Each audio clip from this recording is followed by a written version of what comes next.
count 1 again, 2, 3, up to 10. So it's a more simple way because you can't see your breath so clearly. Because our breath is a very subtle object. Subtle object is hard to notice. Because it's hard to notice.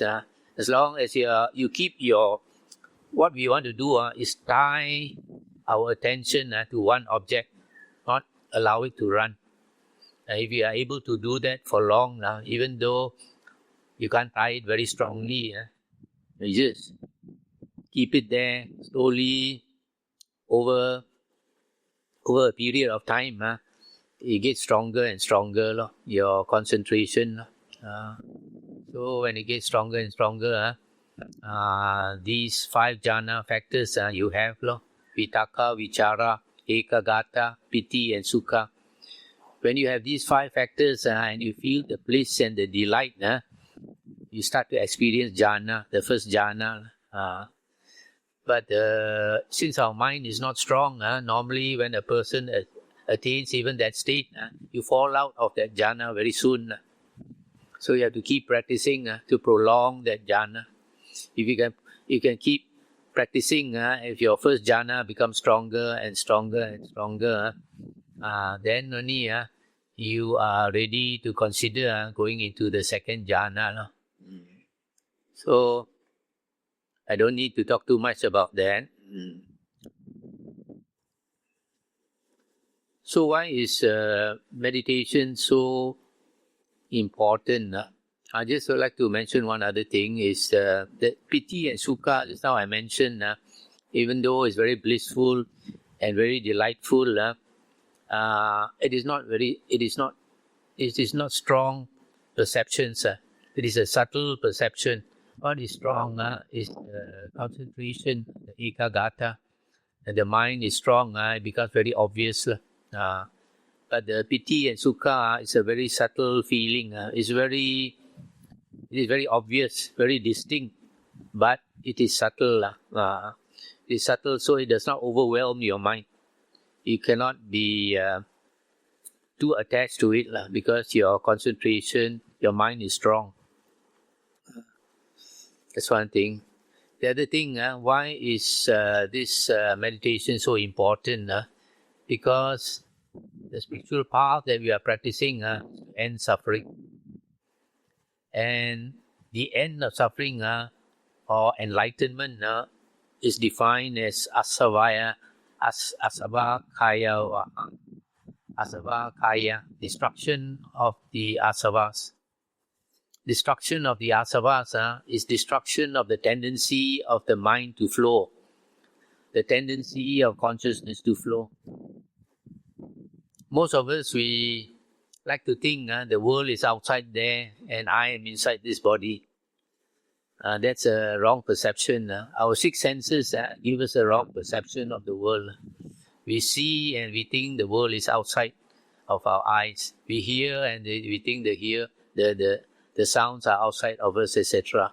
But actually, if you analyze properly, it is not so. For example, when you see something, what happens is that the light particles, the photons, hit your retina, your eye, and it causes the seeing consciousness to arise. The seeing consciousness arises, and when we pay attention, the Buddha says there is contact. When there is contact, then we see. So, what is it that we see? What we see is in our consciousness. What we see is in our consciousness. Consciousness comes along with the object, and the object is the world. Nama rupa is the world. So where is consciousness? Consciousness is not outside, Consciousness is inside. So the world that we see is inside us. It is created by our mind. So the whole world of seeing, hearing, smell, taste, touch, everything is inside our mind. That's why in Buddhism, mind is so important. That's why in the Dhammapada verse, the first verse, the Buddha said, mind is the forerunner of all states. Mind is chief. Mind made are they. You want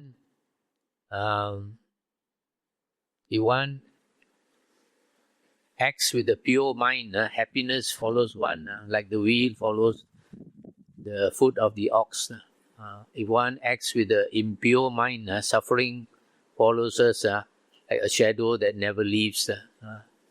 So our mind is very, very important. Our mind creates the world. So if you have an impure mind, you'll have an unhappy mind.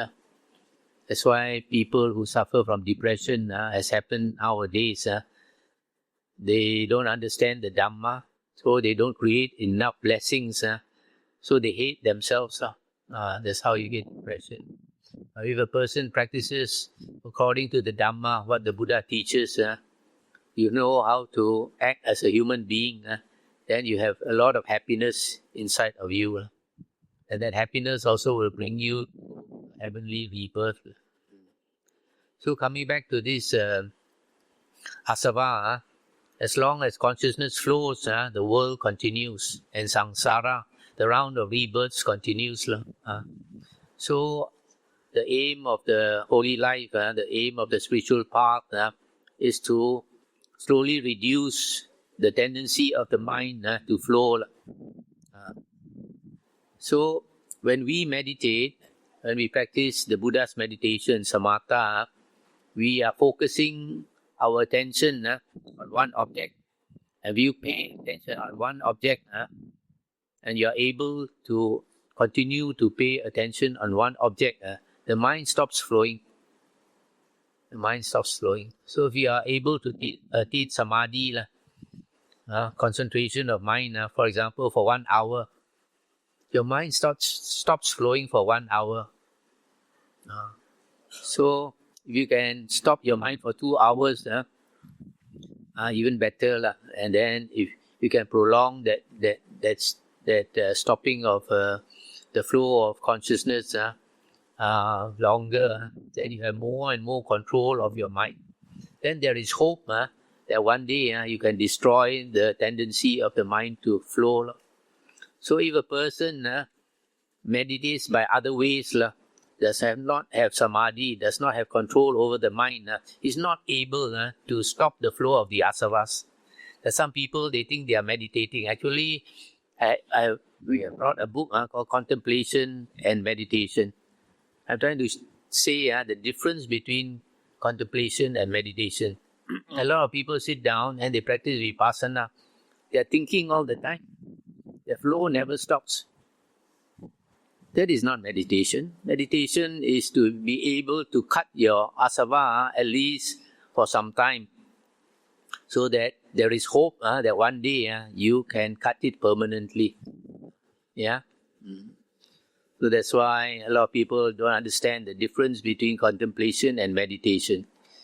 And also, if you can attain a state of samadhi, of concentration, for example, you attain the first jhana. When you attain the first jhana, what happens is that your consciousness transcends the sensual desire realm. We are in the sensual desire realm, where we have male and female. We are obsessed by sensual pleasures. But when you attain the first jhana, you have transcended the sensual desire realms, even transcended the sensual desire heavens, and you have gone into Brahma heaven. The first jhana is the heaven of Mahabrahma. It's a different world altogether, different realm altogether. So the Buddha said, if you can attain the first jhana, you have gone beyond the sight of Mara. Mara cannot see you. Mara cannot reach you. You cannot be disturbed by Mara, Satan.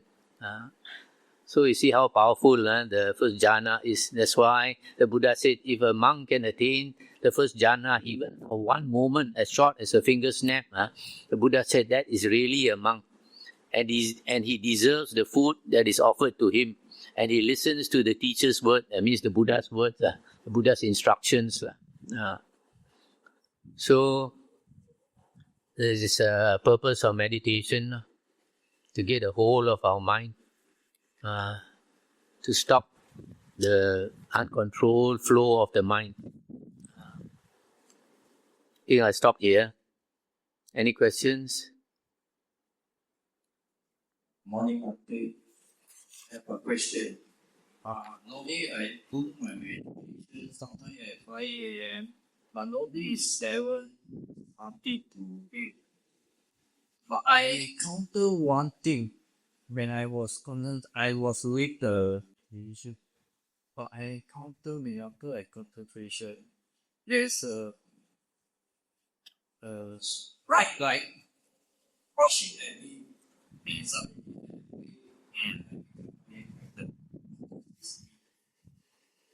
And suddenly you're awake, that means you fell asleep. It's a very strong light to me. When we start to meditate, there are certain experiences we get. In Chinese, we say Geng Gai, Jing Jie, Geng Gai in Hokkien. Some of these experiences are strange, and they sometimes occur only once and never occur again. Bhante Suwano, the late Bhante Suwano, he told me when he started meditation, this happened to him. He saw a lotus flower opening, and then when the lotus flower opened, he saw a baby inside. And then as the lotus flower opened, he looked at the baby. When he looked at the face, he found his own face. This is all imagination. Yeah? The mind plays tricks on us.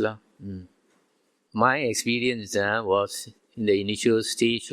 When I meditate, I found the upper half of my body, from the waist up, turning the opposite direction. Then I thought it seemed very real. My legs are facing the front, my upper half of the body facing behind. Then I slowly opened my eyes. It's imagination. Recently, there's a man in our monastery. He has come to stay because he has intention to become a monk. So he told me, he meditate, and he's floating up a few inches above the ground. I said, did you open your eyes to see? He said, no. I said, if you really floated, people around you would have seen. So you see, the mind plays tricks. Don't worry about these things because they come and they don't come again. But as our mind starts to concentrate, we are able to focus our mind. Light arises. Light arises and then it goes away because your mind is not strong. Only in the fourth jhana, the Buddha said, the light persists. Your whole body gets lighted up. The whole body shining very brightly from the tip of your toe up to the top of your head. You are emitting light. That time, even the devas and the ghosts will know. That time they will pay respect to you. But when you get the fourth jhana, Mara, Satan, cannot sit still. He's afraid you become enlightened, become greater than him. He will come and disturb you, just as he disturbed our Jesus Christ. He disturbed the Buddha and the Arahant disciples. So if I am not attained to the fourth jhana, don't worry. Mara won't come for you.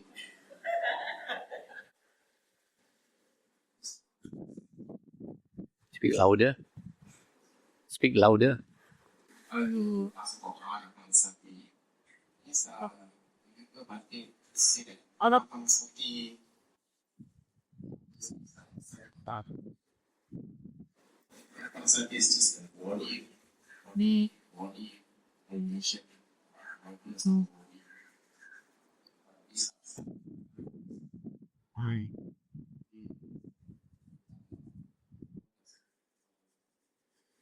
If you look at my book, it explains when a person attains the first jhana or any jhana, the mind is so clear, so mindful. Even though he is paying attention to his breath, the feelings that arise or feelings that cease, is aware. The mind states that arise and cease, is aware. So he knows impermanence, so he sees Dhamma also. So it's only when your mind is so clear in the jhana states, that when you're observing one thing, you're also aware of the other things. You're not paying attention, but you're aware. You're not taking special effort to pay attention because the mind is so clear, so mindful. That's why some people don't understand the state of jhana. There's one monk, he says, what is the use of jhana? When you are in jhana, you have no mindfulness. That's just the opposite of what the Buddha said. Yeah, the thing. You haven't read my book, Contemplation and Meditation. Have you read?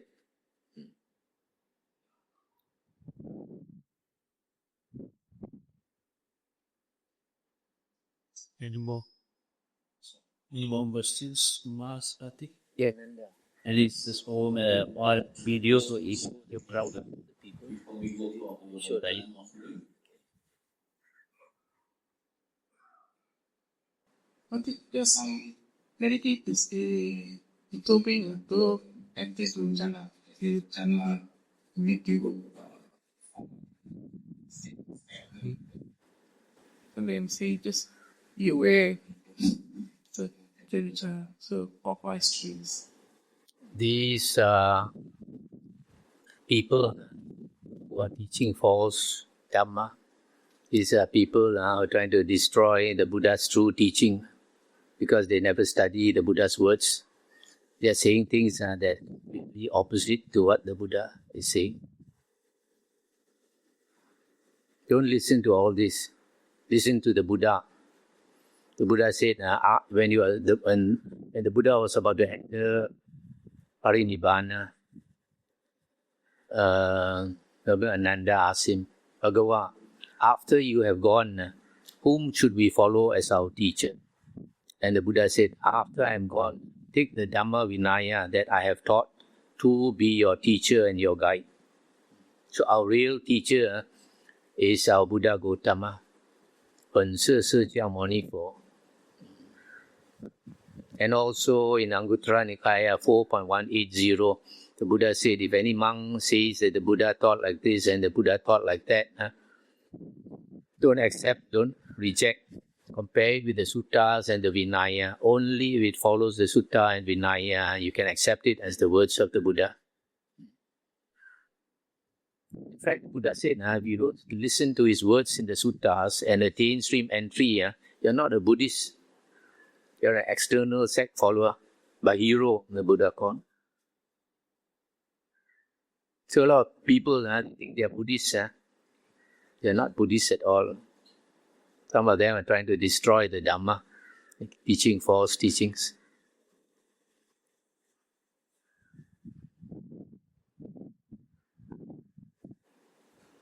In the Samyutta Nikaya, Sutta 16.13, the Buddha said, the true Dhamma will not disappear as long as the false Dhamma, the fake Dhamma, has not arisen.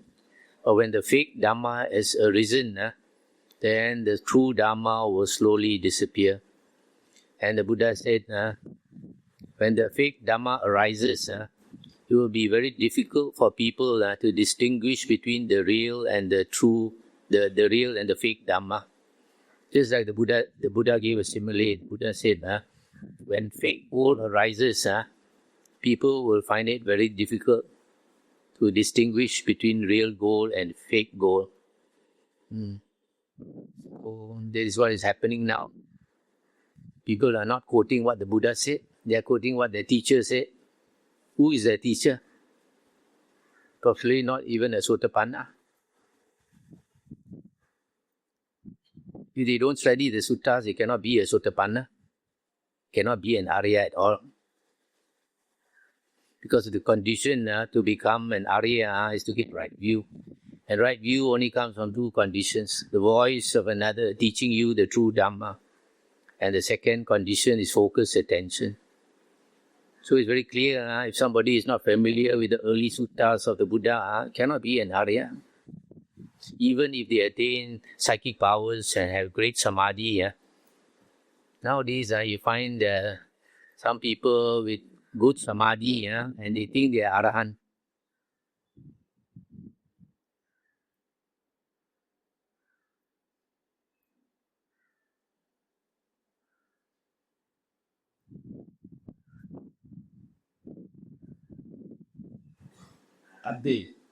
Can I speak emphasizing the effectiveness of the sutta study to aim right view? Paramedical use the sutta as effective space, but I want to know how effective is the sutta functioning like a spell. This is my discussion. Wait, one by one. This arahat can be attained without any channels. Okay, this chanting, during the Buddha's time, there was very little chanting. Nowadays, people pay attention to chanting. It was not so during the Buddha's time. And nowadays, like monks give blessings by giving chanting. During the Buddha's days, the monks give blessing by giving a Dhamma talk. And you give a Dhamma talk and people understand, they get blessings. But if you just chant and people don't understand, where does the blessing come from? The Buddha said nobody can bless you. Your good actions will bless you. Your evil actions will curse you. Nobody can bless you, nobody can curse you. You yourself bless yourself or curse yourself by your good actions or your bad actions. Yeah. So a lot of the chants that you find in chanting book nowadays were created later. Most of it was created later, did not exist during the Buddha's time. The second question about dry arahant comes from the commentaries. Commentaries are later books written by monks. In fact, just now I mentioned about the Samyutta Nikaya 16.13, where the Buddha talked about false Dhamma. The Buddha said that this false Dhamma comes from the monks themselves. The Buddha said, these foolish people here he was talking to the monks, so referring to the Sangha. He says the foolish monks later who create all this fake Dhamma. So in the what is the later books? Later books is like the commentaries, the Abhidhamma, the Mahayana Sutras, and other books like Visuddhimagga was created 900 years after the Buddha's passing away. So of course many of these books they have something good Not all of it is bad but they put some Dhamma, some things that are contrary to the Dhamma they put inside. So unless you are familiar with the suttas, you don't know. For example, this dry arahant comes from the commentaries. In the suttas, in the Anguttara Nikaya 3.86, the Buddha said, basically, to attain Sotapanna, the first fruit, you don't need any jhana. To attain the second fruit, Sakadagamin, you need 1 or 2 or 3 jhanas. To attain Anagamin, the third fruit, you need 4 jhanas. To attain Arahanthood, also you need 4 jhanas. Okay. Now the commentaries, they say there are 5 types of Arahant. One has 4 jhanas, one has 3 jhanas, one has 2 jhana, one has 1 jhana, one has no jhana. So they use this no jhana one to say it's a dry vision arahant. Not possible. There are so many suttas in the 5 Nikayas where the Buddha said liberation can only be attained by someone with deep peace of mind from samadhi. Because just now I mentioned the sutta, the 5 hindrances are makers of blindness. That means you can't see well, causing loss of vision. Causing loss of vision means you cannot get, vision means right view, Vision is view. So you cannot even get right view if you have these 5 hindrances blocking you. And then leading away from Nibbana It does not lead you to Nibbana. It leads you away from Nibbana. So if you have unless you get rid of the 5 hindrances, there's no hope of becoming a Sotapanna, getting right view. No hope of getting liberation, Nibbana. So a lot of people, that's why I said earlier, they don't investigate. People say meditation is good, straight away go into meditation, go into the wrong meditation. When I came into Buddhism, I wasted 9 years because I was a Mahayanist. 6 years I was following Mahayana as a layman. 3 years as a novice monk and monk. In the end, I got so disappointed with my teacher. Always talk about great compassion, great compassion. When I stayed with him for 3 years, I realized he had no compassion. Worse than an ordinary layman. Greed, hatred and delusion so strong. Can talk like that, but action like that. So I suspected something wrong with Mahayana. I went to investigate Theravada. Then I found contradictory teachings. I have been on a spiritual journey a long time, I was born into a family supposed to be Buddhist, but they practice more Taoism. And then I went to a Catholic school for 12 years where I had to study the Bible for my LCE. So I'm quite familiar with the Bible. Then, because when I was in Form 5, I told myself one day I must become a Catholic. I will baptize, even though my parents object. Then when I was in Form 6, I started to have a lot of questions. I asked the Christian brothers, they could not answer me satisfactorily. For example, if God is compassionate, if God is merciful, why create hell? You create hell when you put somebody there, isn't it? Otherwise, no point of creating hell, ma. Yeah? And then they say if you don't baptize, you cannot go to heaven. What if there's a Hindu man, very pious, very good, very generous, helping everybody, but he does not baptize? You mean he has to go to hell forever and ever? Oh, logic, ma. Yeah? You ask them these questions, they cannot answer. So I had doubt. So I left Christianity. After I went to university, I had a friend, Chinese, but practicing Hinduism. So from him, I became interested in Hinduism. I studied and practiced Hinduism for 4 years. And later when I started working, young bachelor, enjoy myself, wild life. Because I was working in a military camp. You had the Air Force, you had the brigade, you have the recce unit. So every day join the army officers drinking beer. But enjoy too much, I start to dream of ghosts every night. Every night dream of ghosts, giving me warning. It was very good. Then I started to think, why? Then I realized when I was young, I was very spiritual, very interested in the spiritual. Now enjoy too much, vacuum inside.